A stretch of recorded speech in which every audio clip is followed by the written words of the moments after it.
एक चमकदार नीली रोशनी इंसानों को अपनी तरफ खींच रही है। ये क्या है? कोई साजिश या फिर एलियंस का खतरनाक खेल? आखिर ये रहस्यमयी रोशनी चाहती क्या है और क्या कोई इसे रोक पाएगा?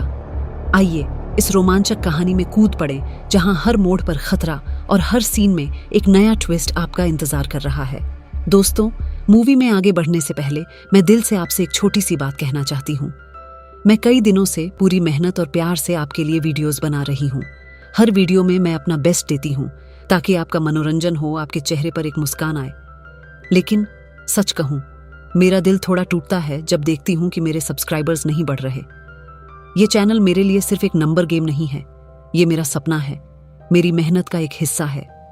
आप लोगों का प्यार और सपोर्ट मेरे लिए बहुत मायने रखता है।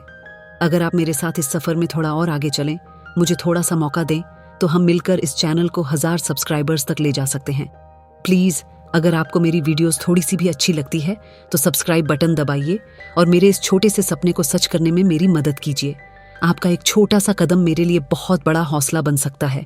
धन्यवाद। तो चलिए शुरू करते हैं आज की मूवी की शुरुआत में हम देखते हैं कि डिटेक्टिव मार्क को, जो अपनी पत्नी रोज की मौत के गम में डूबा है और इस गम ने उसे शराब का आदी बना दिया है, तभी उसे पुलिस स्टेशन वापस जाना पड़ता है जब पता चलता है कि उसका बेटा ट्रेंट किसी मारपीट के चक्कर में पकड़ा गया है, जहां ऑफिसर गार्सिया दूसरी पार्टी को चार्ज न लगाने के लिए मना लेता है। मार्क ट्रेंट को जमानत पर छुड़ाता है और उसे डांटता है। दरअसल रोज की मौत के बाद से दोनों के बीच काफी दूरियां बढ़ गई हैं और बात तब और बिगड़ जाती है जब ट्रेंट को पता चलता है कि मार्क ने उसका सारा पैसा शराब में उड़ा दिया।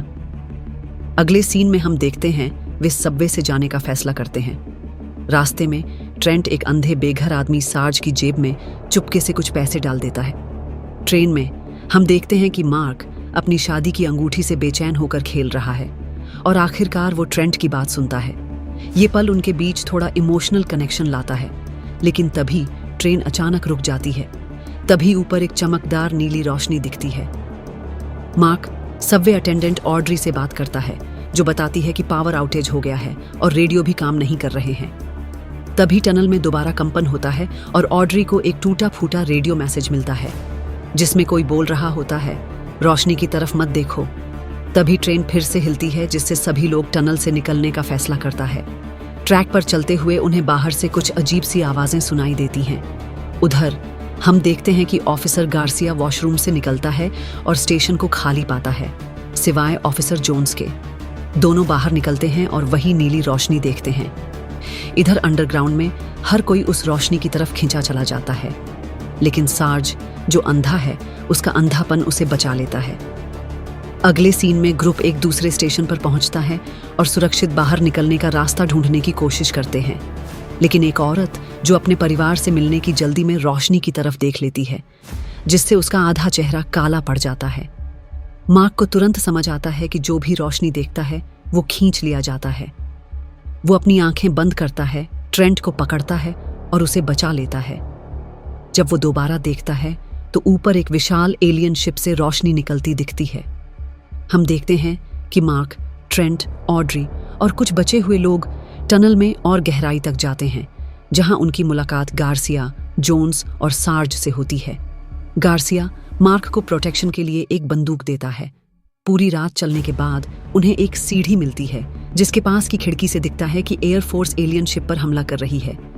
जोन्स को रेडियो पर सिग्नल मिलता है और वो मदद मांगती है, लेकिन जवाब आता है कि बमबारी जारी रहेगी, भले ही कुछ लोग बचे हों।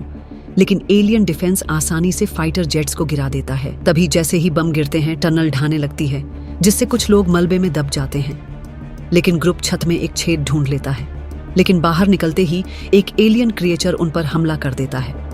वो गार्सिया को खींच लेता है, फिर अपनी रोशनी चालू करता है ताकि ट्रेंट और मार्क को पकड़ सके।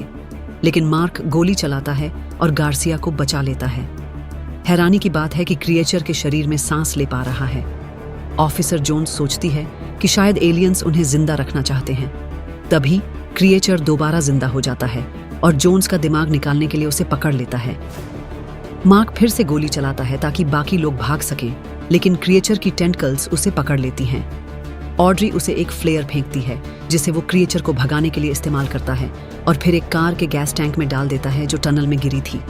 जब क्रिएचर पीछा करता है तो कार में धमाका होता है और वो मर जाता है। अगले सीन में ऊपर वे देखते हैं कि एलियन शिप ने एक विशाल रोबोट भेजा है जो असल में एक कॉलोसल रोबोट है।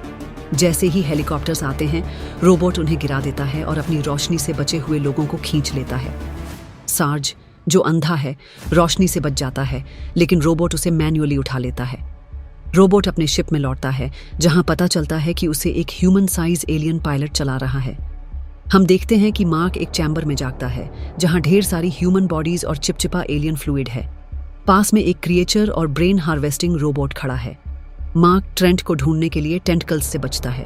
तभी वो रोबोट पर गोली चलाता है, जिससे एलियन कैप्टन रोशनी का बीम चालू करता है, जो सारी बॉडीज को शिप में ट्रांसपोर्ट कर देता है, सिवाय मार्क के, जिसका सिर रोबोट पकड़ लेता है। मार्क एक टेंटकल पर गोली चलाता है, पानी के बहाव में गिरता है, लेकिन रेलिंग से उसका पैर अटक जाता है, जिससे वो बच जाता है। मार्क शिप में वापस चढ़ता है, जहां उसे पता लगाता है कि एलियंस ह्यूमन ब्रेन्स को रोबोट्स में सोल्जर्स के तौर पर डालते हैं। एकमात्र जिंदा एलियन कैप्टन जैरेट है, जिसकी लाल आंखें उसे बाकी नीली रोशनी से अलग करती हैं। जैरेट के पीछे चलते हुए मार्क को पता चलता है कि जैरेट ने इलेन को बचाया था, जो 3 महीने की प्रेग्नेंट थी और जिसका दिमाग एलियंस निकालना चाहते थे।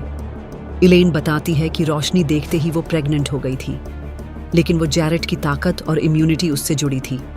जैरेट ने अपना दिमाग रोबोट में डाले जाने के बावजूद अपनी पहचान बरकरार रखी थी। वो इलेन और उसके बच्चे को बचाता है और मार्क से बच्चे को सुरक्षित डिलीवर करने में मदद मांगता है। मार्क इलेन की डिलीवरी में मदद करता है, लेकिन वो इलेन को नहीं बचा पाते। जैरेट वादा करता है कि अगर मार्क बच्चे की जिंदगी बचाएगा तो वो ट्रेंट को ढूंढने में मदद करेगा। उधर हम देखते हैं कि ट्रेंट और ऑड्री जागते हैं, जो छत से लटकती बेलों से बंधे हैं। ट्रेंट ऑड्री का दूसरा फ्लेयर लेता है, उसे आज़ाद करता है और उसी तरह सार्ज को भी बचाता है। जब जैरेट और मार्क चले जाते हैं, कैप्टन को इलेन की बॉडी मिलती है और वो बच्चे की तलाश शुरू करता है। अगले सीन में जैरेट मार्क को आर्मरी ले जाता है और उसे एक एलियन हथियार देता है, जो उसके नर्वस सिस्टम से कनेक्ट होता है। वो शिप में विस्फोटक डिवाइस भी लगाता है और मेन कंप्यूटर से ट्रेंट को ढूंढता है। तभी वहां कैप्टन आ जाता है। जैरेट एक रास्ता खोलता है जो मार्क को बेलों वाली जगह पर वापस ले जाता है। मार्क को ट्रेंट बीम की तरफ खींचा जाता दिखता है। ट्रेंट सार्ज को आज़ाद करता है, लेकिन मार्क बच्चे को पीछे छोड़कर ट्रेंट के लिए दौड़ता है। बेल टूटने से पहले वो ट्रेंट का हाथ पकड़ने की कोशिश करता है, लेकिन टेंटकल्स ट्रेंट को उसका दिमाग निकालने के लिए खींच लेते हैं और उसकी बॉडी को नीचे ढेर में फेंक देते हैं। एक एलियन बेल ऑड्री को जकड़ लेती है, लेकिन मार्क उस पर कूदता है और अपने एलियन ब्लेड से उसे आज़ाद कर देता है। ऑड्री और मार्क मिलकर उस रोबोट को मार देते हैं। कैप्टन जैरेट को मरा समझ छोड़ देता है, लेकिन जैरेट मरा नहीं होता और उसके पास एक बम होता है। कैप्टन बेलों वाले चैम्बर में लौटता है, मगर मार्क उस पर हमला कर देता है, लेकिन उसका ब्लेड अचानक काम करना बंद कर देता है, जिससे कैप्टन बच्चे के पीछे जाता है और जैरेट को घायल कर देता है। ऑड्री बच्चे को लेती है, जिसकी आंखें जैरेट की तरह लाल चमकती हैं। कैप्टन उसका पीछा करता है। जैरेट अपना बम एक्टिवेट कर देता है, जिससे शिप में धमाका होता है। अब हम देखते हैं कि शिप लाओस के एक गांव में क्रैश होता है, जहां 2 लोकल भाई बहन सुआ और कान्या, जो एक कार्टेल के लिए काम करते हैं, इसे देखते हैं। सुआ एक पुलिस वाले को मार देता है, जबकि ऑफिसर वाना एक फ्लेम थ्रोअर से रोबोट को गिरा देता है। भाई बहन एक एलियन एग बरामद करते हैं, जिसे कान्या अपनी जेब में रख लेती है। मार्क, ऑड्री, बच्चा और सार्ज एलियन फ्लूइड की वजह से जिंदा बच जाते हैं। इधर कैप्टन भी जागता है और ब्रेन कंट्रोल्ड रोबोट्स बनाना शुरू कर देता है, जिसमें ट्रेंट भी है, जो अपनी यादों को थोड़ा याद करता है, लेकिन उस पर प्रोग्रामिंग हावी हो जाती है। अगले सीन में मार्क और बचे हुए लोग नदी के किनारे पहुंचते हैं, जहां उनका सामना उन दोनों भाई बहन से होता है। सुआ मार्क पर हमला करता है और कान्या ऑड्री को काबू में करती है। तभी वाना पुलिस के साथ आती है और लड़ाई रोककर बातचीत शुरू करती है। मार्क वादा करता है कि अगर सुआ उन्हें बच्चे को बचाने के लिए डॉक्टर के पास ले जाएगा तो वो मदद करेगा। अब सुआ उन्हें माइनफील्ड्स के रास्ते ले जाता है। अगली सुबह पास के टेम्पल कम हाइडआउट में डॉक्टर हार्पर कहता है कि बच्चे को तेज बुखार है और उसे ब्लड ट्रांसफ्यूजन चाहिए। ये जानकर कि नीली रोशनी ह्यूमन डीएनए के साथ बायोलॉजिकली कंपैटिबल है, हार्पर थ्योरी देता है कि एलियंस ने धरती पर इंसानों को हार्वेस्ट के लिए बोया था और हर कुछ हजारों वर्षों में हमें लेने आते हैं। अब वो बच्चे के एग और माँ के एलियन इन्फ्यूज्ड ब्लड से वो एक सीरम बनाता है जो बीम को मॉडिफाई करेगा। जब इसे शिप के मेन कैनन से फायर किया जाएगा तो सारे ब्रेन कंट्रोल्ड रोबोट्स आज़ाद हो जाएंगे। अब सब मिलकर जंग की तैयारी करते हैं, जबकि सुआ और कान्या ट्रैप्स लगाते हैं। इधर कैप्टन एक विशाल रोबोट भेजता है जो ऑड्री पर हमला कर देता है।